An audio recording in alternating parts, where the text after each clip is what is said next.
గ్రహోబిలంకి రావడం నాకు చాలా సంతోషంగా ఉంది. మాకు ఎప్పటి నుంచో అనుకుంటూ ఉన్నాం, నేను రావడం ఫస్ట్ టైం. వెళ్ళినప్పటి నుంచి వెళ్దాం అని చెప్తున్నారు, కానీ అనుకున్నాను కానీ ఎన్నోసార్లు కుదరలేదు. దేవుడే పిలిపించుకుంటారంటారు చూడండి, అది నిజం, మాటలు నిజం. ఈరోజు ఆలగడ్డకి నిన్న మా అత్తగారు జయంతికి పాపని మొట్టమొదటిసారి తీసుకొచ్చాం.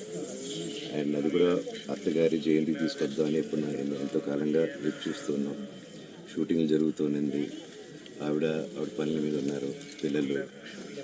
సో ఫైనల్గా నేను బ్రేక్ తీసుకొని నా ప్రొడక్షన్ కూడా నాకు ఆఫ్ ఇవ్వడం, థ్యాంక్ యూ.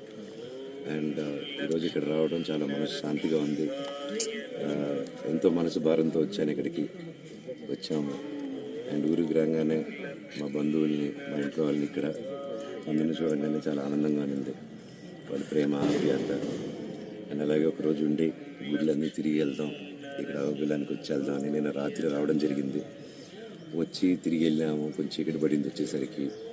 లేదు, తెల్లారుజాను మళ్ళీ వద్దామని ఈరోజు మేము పొద్దున్నే బయలుదేరాల్సింది ఉండి మళ్ళీ గుడి దగ్గరికి వచ్చి ఇక్కడ టైం స్పెండ్ చేసి కొంచెం దేవుడి దర్శనం, ఇక్కడ కొంచెం టైం స్పెండ్ చేస్తేనే మనసు చాలా ఆనందంగా ఉంది. ప్రతి ఒక్కరూ ఎవరికి మనసు కష్టంగా ఉన్నా, ఇల్లు భారంగా ఉన్నా ఇక్కడికి రండి. చాలా విశేషమైన గుడి, ఇక్కడ వచ్చి ప్రార్థించుకుని అంత మంచి జరుగుతుంది. ఆ నరసింహస్వామి ఎప్పుడూ తోడుగా ఉండాలని, మాకు, మా కుటుంబానికి, మీకు, మీ కుటుంబానికి తోడు ఉండాలని కోరుకుంటున్నాను. Thank you sir. మీ సినిమాల గురించి చెప్పండి సార్. మళ్ళీ రీఎంట్రీ కమ్బ్యాక్ ఇస్తున్నారు సార్? అవునండి, భైరవం అనే సినిమా షూటింగ్ జరుగుతుంది ఇప్పుడు. నేను, నారా రోహిత్ గారు, అలాగే బెల్లంకొండ సాయి గారు ముగ్గురు కలిసి చేస్తున్నాం. విజయ్ కనకమేడల గారి డైరెక్షన్లో, రాధామోహన్ గారి ప్రొడక్షన్లో. అలాగే పీపుల్స్ మీడియా ఫ్యాక్టరీతో మిరాయ్ అనే సినిమా చేస్తున్నాను, కార్తీక్ ఘటప్నేని గారి డైరెక్షన్తో.